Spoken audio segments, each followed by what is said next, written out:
Assalamualaikum warahmatullahi wabarakatuh. Apa kabar anak-anak? Semoga semuanya sehat dan bersemangat. Kita belajar bab 2 PPKN kelas 8, menumbuhkan kesadaran terhadap UUD Negara Republik Indonesia tahun 1945. Bagian A, kedudukan dan makna pembukaan UUD Negara Republik Indonesia tahun 1945.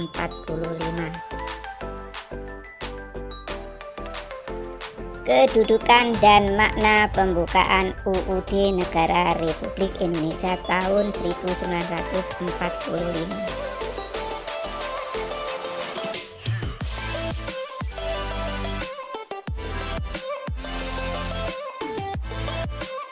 Undang-Undang Dasar Negara Republik Indonesia tahun 1945 pembukaan bahwa sesungguhnya kemerdekaan itu ialah hak segala bangsa, dan oleh sebab itu maka penjajahan di atas dunia harus dihapuskan karena tidak sesuai dengan peri kemanusiaan dan peri keadilan.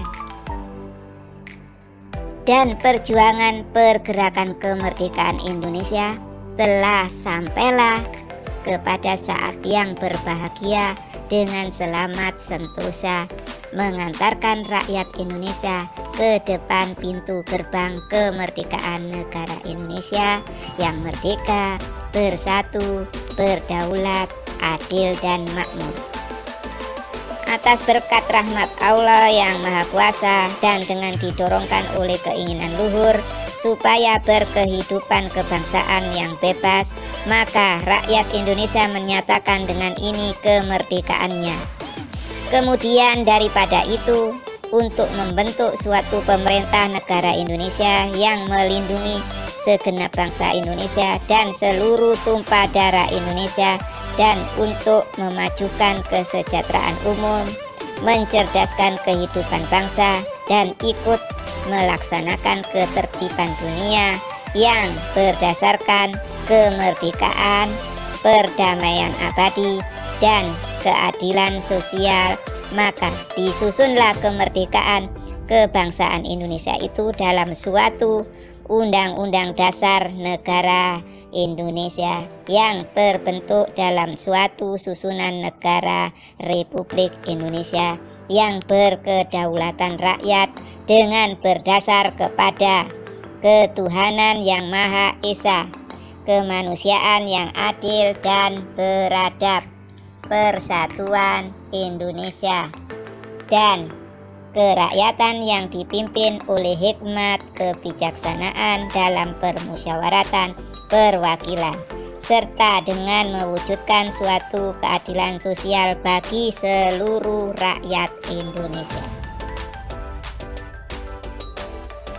1. Kedudukan pembukaan UUD Negara Republik Indonesia tahun 1945. Undang-Undang Dasar merupakan sebagian hukum dasar yang tertulis. Di samping hukum dasar yang tertulis, terdapat hukum dasar yang tidak tertulis, yaitu aturan dasar yang timbul dan terpelihara dalam praktek penyelenggaraan negara meskipun tidak tertulis. Hukum dasar yang tidak tertulis ini disebut konvensi. Sebagai hukum dasar, UUD Negara Republik Indonesia tahun 1945 merupakan sumber hukum bagi peraturan perundang-undangan dan merupakan hukum tertinggi dalam tata urutan peraturan perundang-undangan di Indonesia. Pembukaan memiliki hubungan yang erat dengan proklamasi kemerdekaan. Pembukaan juga memuat kaidah-kaidah yang fundamental bagi penyelenggaraan negara.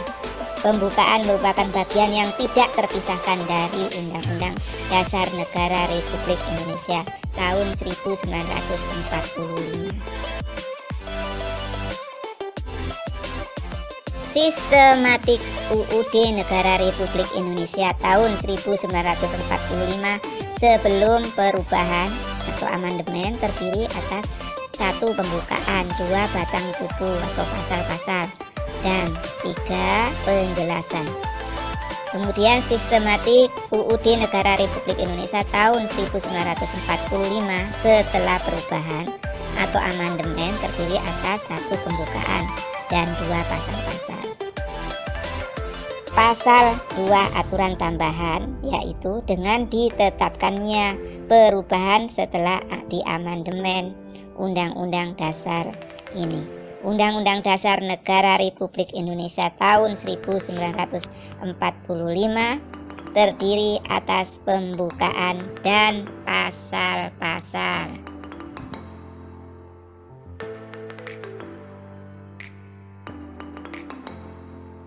Sekarang kedua, hubungan pembukaan dan proklamasi kemerdekaan.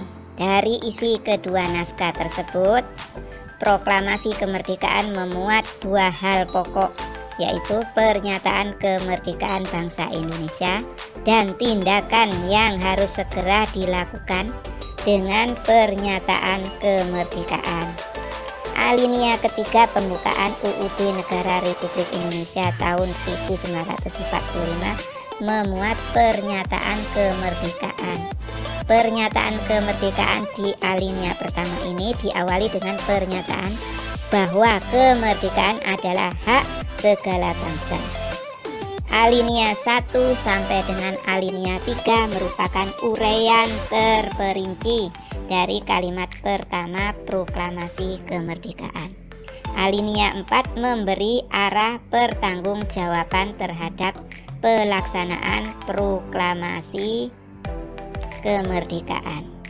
Kemudian isi pokok kedua proklamasi kemerdekaan yaitu tindakan yang harus segera dilakukan, antara lain dengan menetapkan UUD Negara Republik Indonesia tahun 1945 yang memuat pembukaan. Makna yang terkandung dalam pembukaan merupakan amanat dari proklamasi kemerdekaan.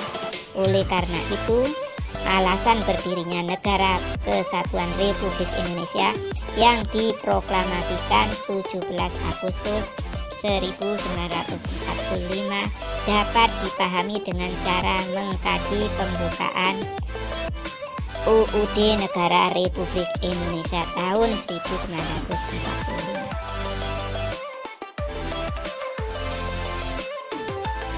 Jadi di sini mengubah pembukaan UUD Negara Republik Indonesia tahun 1945 pada hakikatnya membubarkan Negara Kesatuan Republik Indonesia yang diproklamasikan 17 Agustus 1945. Nomor 3, pembukaan memuat pokok kaidah negara yang fundamental. Pembukaan memiliki kedudukan yang lebih tinggi daripada pasal-pasal karena pembukaan merupakan pokok kaidah negara yang fundamental bagi negara Republik Indonesia. Sebagai pokok kaidah negara yang fundamental, pembukaan telah memenuhi persyaratan, yaitu sebagai berikut.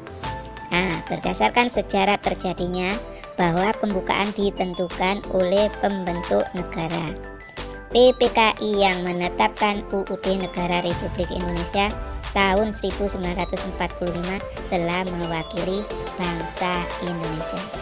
B. Berdasarkan isinya bahwa pembukaan memuat asas falsafah negara atau Pancasila, asas politik negara atau kedaulatan rakyat, dan tujuan negara. C. Pembukaan menetapkan adanya suatu UUD Negara Republik Indonesia. Di dalam hukum mempunyai hakikat dan kedudukan yang tetap kuat dan tidak berubah. Secara hukum, pembukaan sebagai pokok kaidah yang fundamental hanya dapat diubah atau diganti oleh pembentuk negara pada waktu negara dibentuk.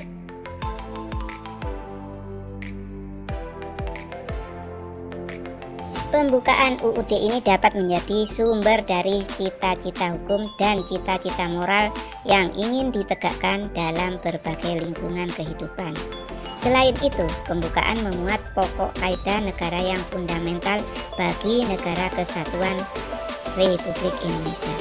Pokok kaidah fundamental yang terdapat dalam pembukaan UUD Negara Republik Indonesia tahun 1945 antara lain: 1. Pokok-pokok pikiran yang diciptakan dan diwujudkan dalam pasal-pasal UUD. 2. Pengakuan kemerdekaan hak segala bangsa. Nomor 3. Cita-cita nasional. 4. Pernyataan kemerdekaan. 5. Tujuan negara. 6. Kedaulatan rakyat. Dan 7. Dasar negara Pancasila.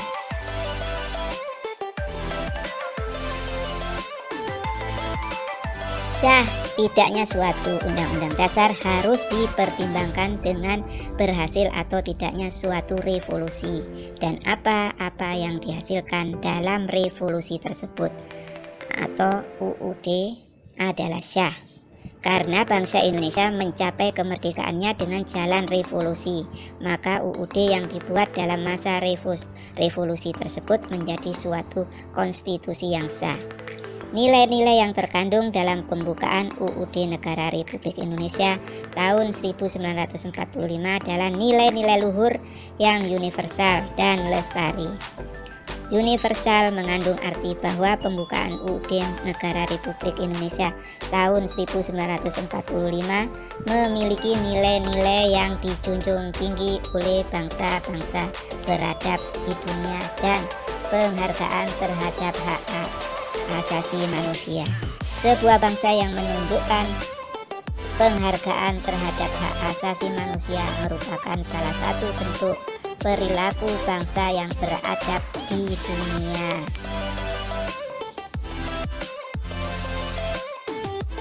Empat, makna alinea pembukaan UUD Negara Republik Indonesia tahun 1945. Alinea 1. Bahwa sesungguhnya kemerdekaan itu ialah hak segala bangsa, dan oleh sebab itu maka penjajahan di atas dunia harus dihapuskan karena tidak sesuai dengan peri kemanusiaan dan peri keadilan. Di sini dijelaskan pernyataan kemerdekaan sebagai hak bagi semua bangsa di dunia, karena kemerdekaan merupakan hak asasi sebuah bangsa yang bersifat universal. Alinea ini memuat dalil objektif, yaitu bahwa penjajahan itu tidak sesuai dengan peri kemanusiaan dan peri keadilan. Alinea pertama juga mengandung dalil subjektif, yaitu aspirasi bangsa Indonesia untuk melepaskan diri dari penjajahan. Penjajahan memperlakukan manusia secara diskriminatif. Manusia diperlakukan secara tidak adil, seperti perampasan kekayaan alam, penyiksaan, pemaksaan untuk kerja rodi, perbedaan hak dan kewajiban. Pernyataan ini objektif karena diakui oleh bangsa-bangsa yang beradab di dunia.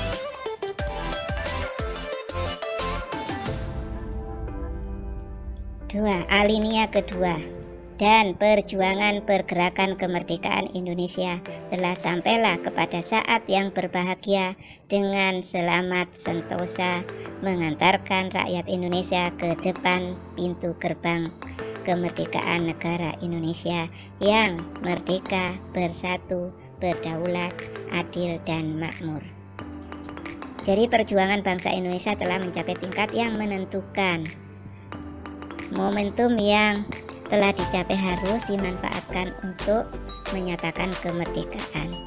Kemerdekaan harus diisi dengan mewujudkan negara Indonesia yang merdeka, bersatu, berdaulat, adil, dan makmur. Kemerdekaan sebagai cita-cita bangsa ini telah sampai pada saat yang menentukan perjuangan bangsa Indonesia dalam merebut kemerdekaan. Kemerdekaan bukanlah akhir dari perjuangan bangsa. Kemerdekaan yang diraih harus mampu mengantarkan rakyat Indonesia menuju cita-cita nasional, yaitu negara yang merdeka, bersatu, berdaulat, adil, dan makmur. Negara yang merdeka, negara yang terbebas dari penjajahan bangsa lain. Bersatu menghendaki bangsa Indonesia bersatu dalam negara kesatuan, bukan bentuk negara lain, bukan bangsa yang terpisah-pisah secara geografis maupun sosial. Kata berdaulat di sini bahwa sebagai negara, Indonesia sederajat dengan negara lain, bebas menentukan arah dan kebijakan bangsa tanpa campur tangan negara lain. Adil di sini menjelaskan negara Indonesia menegakkan keadilan bagi warga negaranya. Keadilan berarti adanya keseimbangan antara hak dan kewajiban warga negara, hubungan antara negara dengan warga negara, serta warga negara dengan warga negara dilandasi oleh prinsip keadilan. Negara Indonesia hendak mewujudkan keadilan dalam berbagai kehidupan secara politik, ekonomi, sosial, budaya, dan pertahanan keamanan. Makna makmur di sini menghendaki negara mewujudkan kemakmuran dan kesejahteraan bagi warga negaranya. Kemakmuran tidak saja secara material, tetapi juga mencakup kemakmuran secara spiritual atau kebahagiaan batin.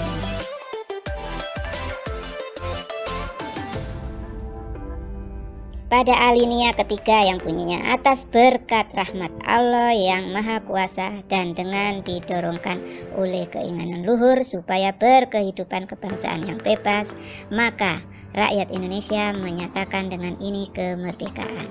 Jadi di sini dijelaskan kemerdekaan yang dicapai oleh bangsa Indonesia adalah rahmat dan anugerah dari Tuhan yang Maha Kuasa.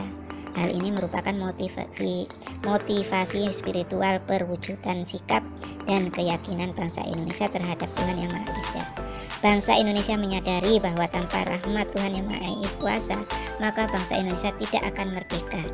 Kemerdekaan yang dicapai tidak semata-mata hasil jeripaya perjuangan bangsa Indonesia, tetapi atas berkat kuasa Tuhan Yang Maha Esa. Alinea ketiga ini mempertegas pengakuan dan kepercayaan bahwa Indonesia terhadap Tuhan Yang Maha Esa.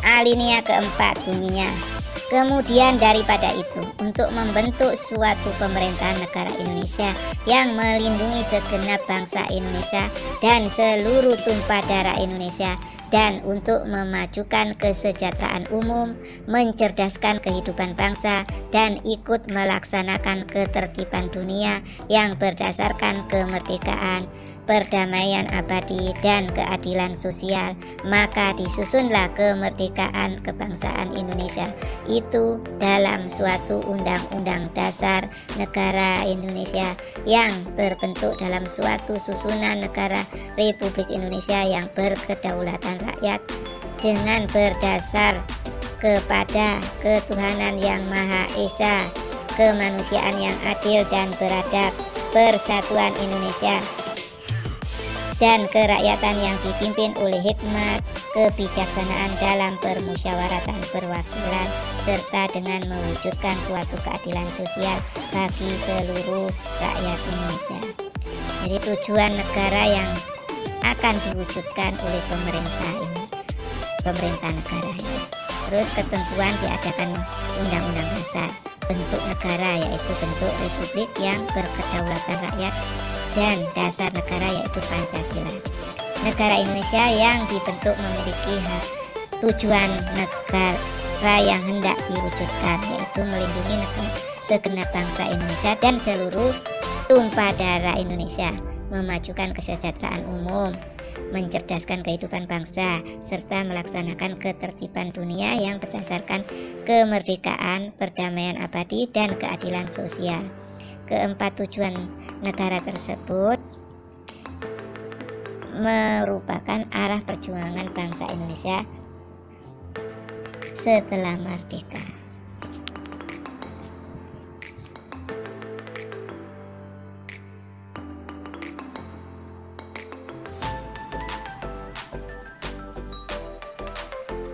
Alinea keempat ini juga memuat prinsip bentuk negara, yaitu susunan negara Republik Indonesia yang berkedaulatan rakyat. Republik merupakan bentuk pemerintahan yang pemerintahnya dipilih oleh rakyat. Alinea keempat memuat dasar negara Pancasila, yaitu ketuhanan yang Maha Esa, kemanusiaan yang adil dan beradab, persatuan Indonesia dan kerakyatan yang dipimpin oleh hikmat kebijaksanaan dalam permusyawaratan perwakilan, serta dengan mewujudkan suatu keadilan sosial bagi seluruh rakyat Indonesia. Kelima, sila Pancasila merupakan satu kebulatan utuh, satu kesatuan yang tidak terpisahkan.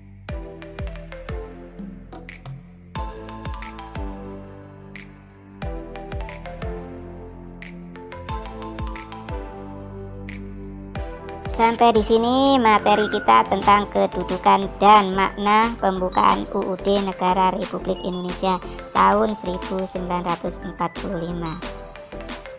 Kita berjumpa lagi dengan pelajaran selanjutnya. Kita tutup dengan wassalamualaikum warahmatullahi wabarakatuh.